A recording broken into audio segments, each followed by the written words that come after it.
प्रायोजक है the Guru Seth jewellers, GM road, near radio station. Khatu Shyam मंडल के द्वारा 48वां वार्षिक वसंत महोत्सव की हुई शुरुआत। प्रेस वार्ता कर दी गई पूरी जानकारी। दरभंगा के शिवाजी नगर के जीतू गाछी में स्थित श्याम बाबा मंदिर में खाटू श्याम मंडल के द्वारा 48वां वार्षिक महोत्सव का शुभारंभ किया गया। इसको लेकर रविवार को एक प्रेस वार्ता मौजूद कार्यकर्ताओं के द्वारा की गई, जिसमें उन्होंने 18 फरवरी से लेकर 21 फरवरी तक होने वाले इस 4 दिवसीय वसंत महोत्सव को लेकर कई बातों की जानकारी प्रदान की। 18 फरवरी को श्याम नाम धुन के साथ अष्टयाम शुरू हो चुका है। इसके साथ ही 19 फरवरी को सोमवार को शोभा यात्रा सुबह 7 बजे से श्याम प्रेमियों के द्वारा निकाली जाएगी, जो शहर के विभिन्न मार्गों से होते हुए गुजरेगी। इसके अलावा 19 फरवरी को संध्या में श्याम कीर्तन का आयोजन किया जाएगा और 20 फरवरी को मंदिर परिसर में सामूहिक श्याम अखंड ज्योति पाठ का आयोजन होगा। इसके अलावा 20 फरवरी को संध्या 7 बजे से श्याम बाबा का आवाहन ज्योति जगाकर किया जाएगा। आइए सीधे सुनाते हैं क्या कुछ कहते हैं प्रेस वार्ता के दौरान मौजूद सदस्य। हम लोग श्री खाटू श्याम मंडल दरभंगा की ओर से एक वार्षिक उत्सव हर साल मनाते हैं, श्री श्याम बसंत महोत्सव। बड़े सौभाग्य की बात है, इस बार 48वां उत्सव हम लोग मना रहे हैं धूमधाम से और बड़े हर्षोल्लास के साथ में। काफ़ी तैयारियां की गई है। हम सिर्फ बाबा श्याम के बारे में इतना ही कहना चाहते हैं कि कलयुग के देव हैं, जो जो कलयुग प्रगाढ़ होता जाएगा बाबा श्याम की महिमा बढ़ती जाएगी। उनकी रूपरेखा में आज हम लोग यह कार्यक्रम आरंभ हो चुका है। अभी अष्टयाम शुरू हुआ है श्याम नाम की धुन के साथ में, और उसके साथ में हम लोगों ने निशान की तैयारी कर ली है। करीब 1700 निशान हम लोगों ने सैकड़ों लोगों को लौटा दिया। 1700 निशान बाबा श्याम के चरणों में समर्पित करने के लिए यह निशान की कल शोभा यात्रा नगर के प्रमुख मार्गों से गुजरती हुई यह यात्रा होगी। कितने बजे? सुबह 7 बजे का हम लोग का यह प्रोग्राम है। प्रशासन की तरफ से भी हम लोग को यह थोड़ा कहा गया कि थोड़ा सवेरे ही यह यात्रा आरंभ कीजिए। हम लोग सवेरे इस यात्रा को निकालेंगे। शहर से प्रमुख मार्गों से गुजरती हुई वापस यह यात्रा यही मंदिर में आकर के बाबा श्याम को और हनुमान जी को ध्वजा चढ़ाने के साथ में संपूर्ण होगी। फिर उसके उपरांत में कल हम लोगों का शाम में एक और कार्यक्रम है। वह कार्यक्रम है हम लोगों का निशान शोभा यात्रा के साथ में श्री श्याम संकीर्तन होगा। इसका संचालन करेंगे, यह सानिध्य होगा सुश्री नम्रता कारवां, जो मुंबई से आ रही है। उनके नेतृत्व में यह भजनों का कार्यक्रम होगा। मध्य रात्रि तक यह कार्यक्रम चलेगा। परसों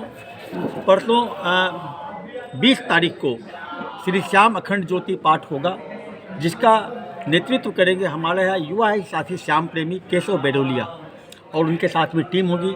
सैकड़ों महिलाएं और पुरुष इस श्याम अखंड ज्योति पाठ में बैठेंगे और उसके बाद में भजनों की अविरल धारा संध्या 5 बजे आरंभ होगी। संध्या 6 बजे आरंभ होगी। हम लोग उस समय में बाबा की जोत कर करके प्रभु का आह्वान करेंगे और बाबा की जोत के साथ में अखंड ज्योत ये जलेगी और हम लोग का भजनों का कार्यक्रम आरंभ होगा। उस कार्यक्रम में हमारे पास में आ रहे हैं श्री अनुभव अग्रवाल टाटा नगर से। इस कार्यक्रम में छटा बिखेरने के लिए सुश्री निशा द्विवेदी भोपाल से आ रही हैं। ये प्रमाणित भजन गायिका हैं। ये भी पहली बार दरभंगा पधार रही हैं। और श्री आदर्श दाधीच ये कटिहार से आ रहे हैं। परसों के कार्यक्रम में यह कार्यक्रम मध्य रात्रि क्या बल्कि अगले दिन 21 तारीख को सुबह तक 4 बजे तक ये कार्यक्रम चलेगा और हम लोग मंगला आरती के साथ में भजनों का कार्यक्रम समाप्त होगा। दिन में पुनः 1 बजे हम लोग ये भजनों की धारा को पुनः आरंभ करेंगे। उस समय में सारे दरभंगा श्री खाटू श्याम मंडल के सदस्यों के द्वारा भी भजनों की प्रस्तुति की जाएगी।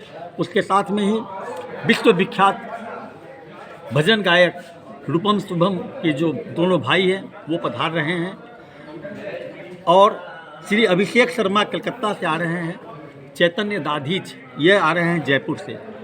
यह कार्यक्रम हमारा 21 तारीख का ये कार्यक्रम होगा, जो कि मध्य रात्रि तक बाबा की इच्छा तक ये कार्यक्रम चलता रहता है। सबसे खास बात है, एक और ख़ास बात है कि दरभंगा में पहली बार श्री कन्हैया बबलू जी म्यूजिकल ग्रुप ये दरभंगे में पहली बार आ रहा है। ये वार्षिक महोत्सव में बना रहे हैं। हर साल हम लोग के आयोजन में बढ़ोतरी हो रही है और ये एक सामाजिक सद्भाव का भी ये आयोजन है। यहाँ आप लोग देख रहे होंगे बगल में मस्जिद है और यहाँ मंदिर है। कभी भी कटुता आपस में नहीं होती है। एक दूसरे को सहयोग करके हम लोग इसको भावना को आगे बढ़ा रहे हैं। और काफ़ी उत्सव काफ़ी सफल है, बहुत आयोजन हम लोग का बहुत सफल रूप से भंडारा होता है, उसमें 15,000 आदमियों का प्रसाद ग्रहण करते हैं। कई दिवसीय कार्यक्रम है? 4 दिवसीय। ये 48 वर्षों से ये काफ़ी खुशी का माहौल है और काफ़ी लोग उत्साह बढ़ते हैं। मतलब ये मंदिर जो है ना बहुत मनोकामना मंदिर है। यहाँ जो लोग भी मनोकामना लेके आते हैं उनकी मनोकामना 100% पूरी होती है। इसलिए इसमें और उत्साह लोग का बढ़ता जा रहा है और इसके लिए मंदिर के प्रति समर्पित लोग हैं। अपना परिचय दे दीजिए। मेरा नाम युगल किशोर सराफ हुआ, मैं इस मंडल का अध्यक्ष हूँ। मिथिला विश्वविद्यालय के जुबली हॉल में कुलपति की अध्यक्षता में विद्वत परिषद की बैठक की गई। आयोजित लिए गए कई महत्वपूर्ण निर्णय। रविवार को मिथिला विश्वविद्यालय के जुबली हॉल में कुलपति प्रोफेसर संजय कुमार चौधरी की अध्यक्षता में विद्वत परिषद की बैठक आयोजित की गई। इस विद्वत परिषद की बैठक में 14 एजेंडों पर चर्चाएं की गई और कई एजेंडों पर सहमति जताते हुए उसे पास करने का भी विचार किया गया। इस विद्वत परिषद की बैठक में विभिन्न महाविद्यालयों से आए प्राचार्य, कई विभागों के विभागाध्यक्ष एवं सभी डीन मौजूद थे, जिन्होंने पढ़ाई लिखाई से जुड़ी हुई कई बातों को अध्यक्ष के समक्ष रखा। तो वहीं इस विद्वत परिषद की बैठक में 6 नए चेयर की भी स्थापना करने की भी बात की गई, जिसमें नागार्जुन एवं दिनकर चेयर को हिंदी विभाग को सौंपा गया। कर्पूरी ठाकुर एवं अंबेडकर चेयर की स्थापना के लिए राजनीतिक विज्ञान विभाग को इसकी जिम्मेदारी दी गई। तो वहीं ललित नारायण मिश्र चेयर की स्थापना के लिए अर्थशास्त्र विभाग को जिम्मेदारी दी गई। इसके अलावा विद्यापति चेयर की स्थापना के लिए मैथिली विभाग को इसकी जिम्मेदारी दी गई। तो वहीं इस बैठक में मिथिला विश्वविद्यालय के कुल सचिव के साथ ही विश्वविद्यालय के कई पदाधिकारी एवं अधिकारीगण भी मौजूद थे। शिक्षण व्यवस्था जो वो चुस्त दुरुस्त हो और स्किल डेवलपमेंट की ओर हम बढ़े, जैसा कि माननीय हमारे प्रधानमंत्री जी चाहते हैं कि 2020 के माध्यम से स्किल डेवलपमेंट हो, हिंदुस्तान 2047 तक विकसित देश बने।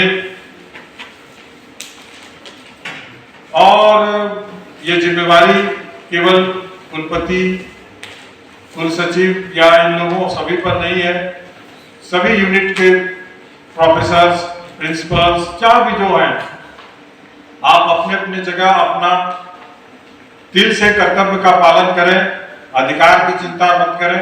अधिकार कर्तव्य अगर ठीक से होगा तो अधिकार को मिल जाता है, ये बहुत बड़ी बात है। और where there is will there is way, जैसे हमारे ज्योग्राफी के प्रोफेसर साहब ने उनको घुमाने के लिए उनको पैसा नहीं था, तो पैसा नहीं था तो और एक एफिलिएटेड यूनिट के सदस्य ने कहा कि पीएचडी के लिए गरीब लोग नहीं कर पाता है, तो दिस इज, आप थोड़े से अपने आप को ऊंचा कीजिए। हम लोग अगर कंबाइंड वे में इस चीज पर बैठ के डिस्कस कर लें अलग से, तो इस फोरम में इतनी छोटी बातें, नियम तोड़ने वाली बातें ना हो तो बेहतर होगा। और एक सदस्य ने बताया कि रोटेशनल हेड के लिए, रोटेशनल हेड प्रशासनिक कार्य होता है, प्रशासनिक कार्य में आपका मंतव्य लिया जाए, सुना जाए, कोई जरूरी नहीं है, वो नियम के अनुसार काम होता है। अब जो नियम होगा तो होगा। जैसे यहाँ पर हाल में मैं आया तो एक डीन एजुकेशन को लेकर 5-5 एप्लीकेशन पढ़ा, वो सब बुरी बातें हैं। वो प्रशासन का अपना अधिकार होता है, किसी का अधिकार नहीं है कि हम ही बनेंगे या वो बनेंगे। बनने से कुछ नहीं होता है, कम इतना दिन कर रहे क्या काम है, that is more important than anything. What you have contributed for yourself, आपने अपने इंस्टीट्यूशन के लिए क्या कंट्रीब्यूट किया, ये ज्यादा जरूरी है। पहले इसको आत्मचिंतन करें। आप क्वालिटी ऑफ एजुकेशन बढ़ाने के लिए क्या क्या प्रपोजल और ला सकते हैं, तुरंत मैं मीटिंग बुला लूंगा और इसका मैं स्वागत करूंगा। फिर से आपने हमको या सभी लोगों ने पेशेंसली सुना, इसके लिए बहुत बहुत धन्यवाद। विद्युत परिषद की बैठक थी। क्या कुछ रहा सर इसमें? विभिन्न नए कोर्सों को स्टार्ट करने के लिए अनुमति दी गई। शिक्षकों को प्रमोशन के लिए पैनल जो उपलब्ध थे उसका अनुमोदन किया गया। तमाम एकेडमिक वर्ष जिसकी ज़रूरत थी इस समय वो किया गया। Thank you.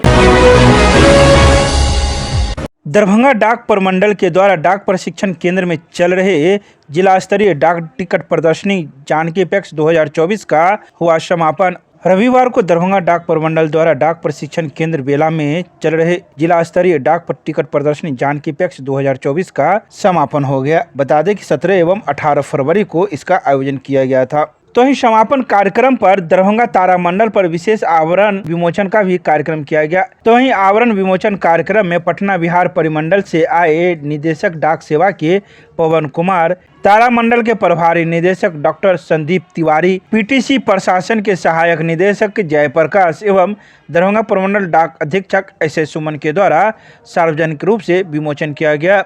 वहीं दरभंगा डाक प्रमंडल अधीक्षक के द्वारा आए अतिथियों को पाग चादर बुके देकर सम्मानित किया गया। इस अवसर पर मुख्य अतिथि के रूप में मौजूद पटना बिहार परिमंडल के निदेशक डाक सेवा के पवन कुमार ने कई बातों की चर्चा की। उन्होंने कहा कि जिला स्तरीय डाक टिकट प्रदर्शनी से लोगों को काफी लाभ मिलेगा। जिस प्रकार से वर्षों वर्ष पुराने डाक टिकट की प्रदर्शनी को यहाँ लगाया गया है, उससे लोग लाभान्वित होंगे। इसके अलावा उन्होंने डाक के द्वारा दी जा रही सेवाओं को लोगों के समक्ष रखा। साथ ही उन्होंने कई विषयों पर अपनी बातें रखी। आइए सीधे सुनाते हैं क्या कुछ कहते हैं समापन कार्यक्रम में मौजूद मुख्य अतिथि। टिकट प्रदर्शनी का आयोजन हुआ है। आप में से बहुत लोगों ने उस प्रदर्शनी का अवलोकन किया होगा।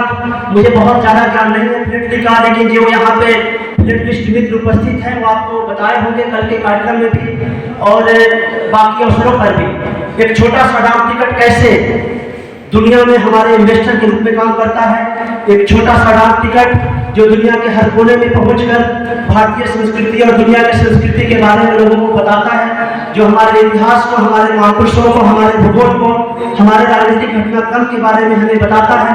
और सबसे दिलचस्प पहलू ये है कि यह डाक टिकट केवल ज्ञान के प्रसार का ही एक माध्यम नहीं है, बल्कि इसका एक आर्थिक पक्ष भी है।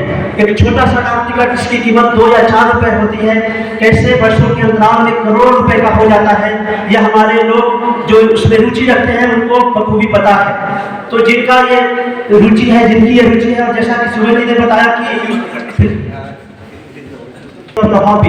मतलब ये राजाओं की रुचि है, क्योंकि ये रुचि ऐसी है जिससे बड़े बड़े जो प्रबुद्ध लोग हैं, जिन्हें ज्ञान की आवश्यकता भी है और वो ज्ञानी भी हैं, उनकी ये रुचि है और दुनिया में सबसे ज़्यादा लोगों द्वारा अपनाई गई ये रुचि है। तो फिलिप्टी के बारे में बहुत कुछ कहा जा सकता है। आप सबसे ये आग्रह है, निवेदन है कि जिन्होंने हमारे उस एग्जीबिशन का दौरा नहीं किया होगा वो जाके दौरा करें। हमारे जो फिलिप्टिस्ट लोग हैं आपको बताएंगे उसके बारे में। तो सर ने जैसा कि बताया कि डाक विभाग कैसे इंसानियत की खिदमत कर रहा है, हमें गर्व है कि हम दुनिया के सबसे बड़े पोस्टल नेटवर्क का प्रतिनिधित्व कर रहे हैं। और सर ने जैसा कि आपको बताया कि 1,70,000 से भी ज़्यादा पोस्ट ऑफिस केवल भारत में है। दुनिया में, पूरी दुनिया में 6,40,000 डाकखाने हैं, जिसमें 1/4 से